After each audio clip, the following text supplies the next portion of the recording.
Jano, odradili smo trening. Znam koliko ne mogu, ali ajde pre nego što se rastanemo da mi pokažeš, uzeo sam opremu neku novu i mogu ti kažem da se ne snalazim baš najbolje, toliko stvari ima na njoj da bi morao te pitam šta čemu služi, pa ako možda mi pomožeš, molim te da krenem od ozdo. Od toga, tog ovo, pojasa? Da, kako to stvari služi da ne uđe sneg. To služi da ti drži jaknu pozadnje, da ti ne ulazi sneg ako padneš, ako je mećava. Dobro. Mislim, dobro je što jakna ima stvarno dosta džepova i možeš sve da staviš u nju da ne bi nosio ranac. Od toga da staviš telefon ovde sa slušalicama, što je najbitnija stavka. I ski pas. Dobro, ski pas staviš ovde. Mislim, ljudi stavljaju tu, ja svoj ski pas nosim u čarapima. A dobro, ja neću kod ti, jer bi morao vjerojatno da se saginjem. Nije, samo prođeš i ovako prođeš na ski pas. Neka, lakše mi je rukom. Znači, a pljoska da ide? Ja bi pljosku držala ovde. Pa tu, da, realno. Mislim da bude toplo oko bubrega. Tu su mi kao ove za brile. To je jako bitno da ponesete, ne znam zašto, ali pretpostavljam da... Da, ne biste izgrebali stakla na naočarima. Evo, zna ko zna.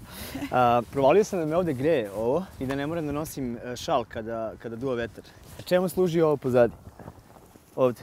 Na kapuljač? Na kapuljači, da. Da kapuljaču možeš da zategneš toliko da ti tačno dođe do kacige i da ti ne spada ako duva vetar jak ili je mećeva. Znači, u stvari ti to zatežeš na pozadi, ili tako? Da, zategneš ga da može na napred. Da. Imamo ovde džep sa strane, tu recimo, šta?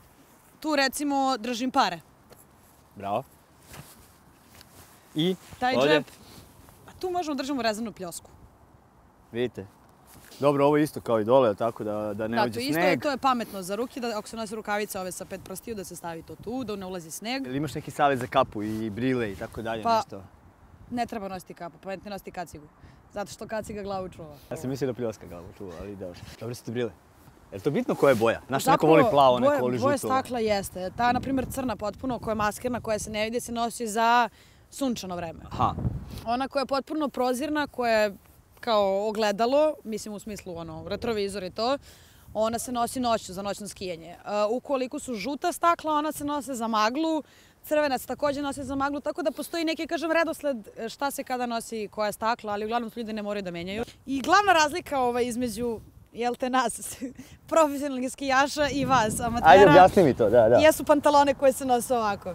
A to znači šta? To je znak prepoznavanja ili? Pa ne znam, to je postao znak prepoznavanja univerzalni, ali želimo uvek kada skijamo nama se vide cele pancerice, baš iz tog razloga nekog nepoznatog je to postalo, kažem, normalno da pantalone nosimo ovako. Uzimaš opremu, šta ti je još bitno? Bitno je da bude komforna. Dobro. U smislu da si ti fleksibilan i pokretan, da možeš da se okreneš, da možeš da se pomeriš. Vidiš si fleksibilan. Pa posle tvog zagrevanja je stvarno sad mogu da poletim. Mislim da možeš da pomeriš, razumeš nogu, da možeš da uradiš Da. Bilo šta, sve što ti treba, sve što ti je potrebno za skijanje. Možeš normalno u stav da staneš, da možeš bilo šta da uradiš što ti je potrebno za skijanje. To je najbitnije od svega. I bitno da oprema pre svega bude kvalitetna.